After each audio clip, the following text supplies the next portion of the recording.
Does it look stupid?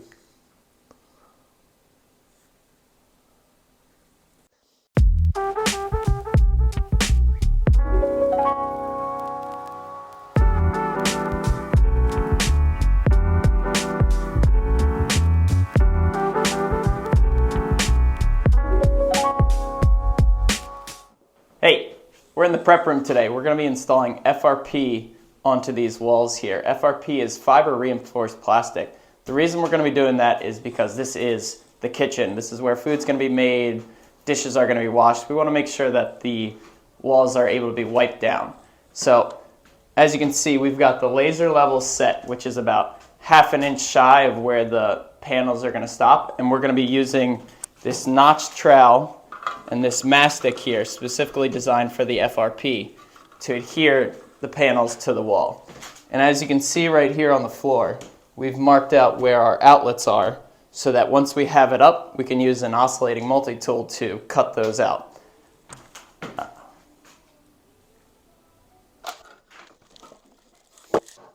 So we use this tight bond FRP adhesive. It's low VOC. It's okay to use indoors. We'll still keep the door cracked open. We've installed FRP before, actually on this project with a different adhesive, and it was super runny. It was almost like it was designed for floors. It made it a mess. We really like this stuff. It's easy to keep clean. It doesn't run too much. It sticks on your trowel. Makes it easier to stay clean. So we have the laser lines all set up. We have the outlets all marked off, and we have all the proper trim pieces on standby ready to go. For a clean FRP install, it's important to have all the right pieces. This is a divider bar. It's used to attach two pieces of FRP together. We'll go through the trim a little bit more. We're about to get started. We're going to be making cuts for FRP on the track saw. It's super dust-free way to do it, and it beats snapping and scoring it a lot. Can't wait to guys see when it's done. There's two of us working. One of us is applying mastic to the wall, and the other one is using a notched trowel to spread and level the mastic. Getting the mastic on the wall is pretty easy with this no-slump mix. Troweling takes a bit longer.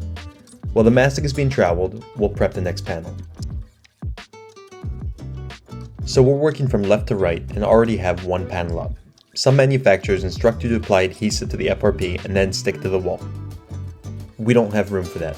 This is a pretty low stakes install. The kitchen is going to be used to assemble cheese plates and maybe press a panini.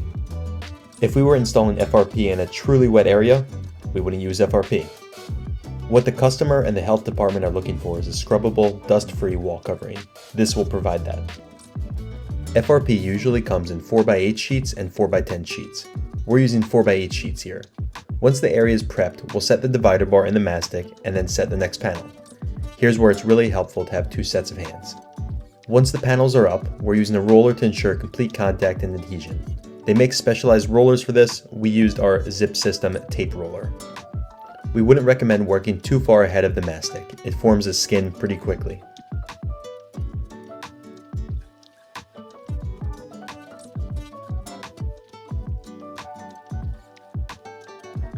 We held this last panel off the ground about 2 feet so that our plumber could do some additional work.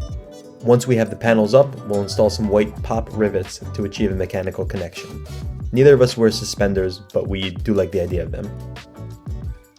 We used a laser level to transfer the sides of our outlets onto painter's tape on the floor. We then wrote the top and bottom heights on that tape. We're going through here and carefully cutting the FRP with an oscillating tool and fresh blades. FRP weirdly wears out these blades.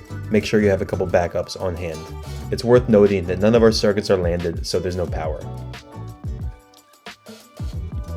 We're using mineral spirits and a rag to clean the excess mastic off the panels and the trim. There's never an easier time to clean glue than when it's still wet.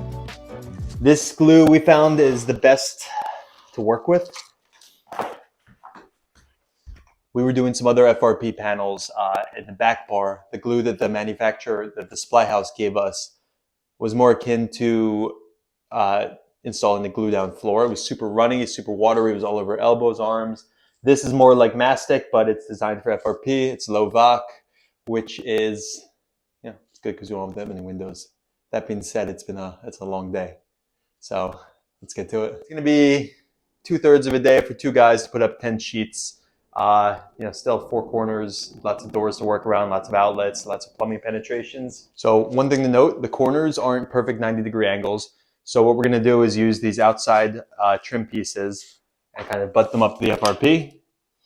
Once everything's in, we'll get a nice bead of siliconized white caulking in there. It's going to look super clean, be super watertight. At the base, we're going to use a gray rubber molded baseboard. Health department really loves to see that. I don't like them that much. They always fall off after a couple of years, but my experience with working with health departments, that's what they like to see. So we don't like FRP. No one likes FRP. FRP doesn't even like FRP. At the end of the day, it's plastic and it's synthetic.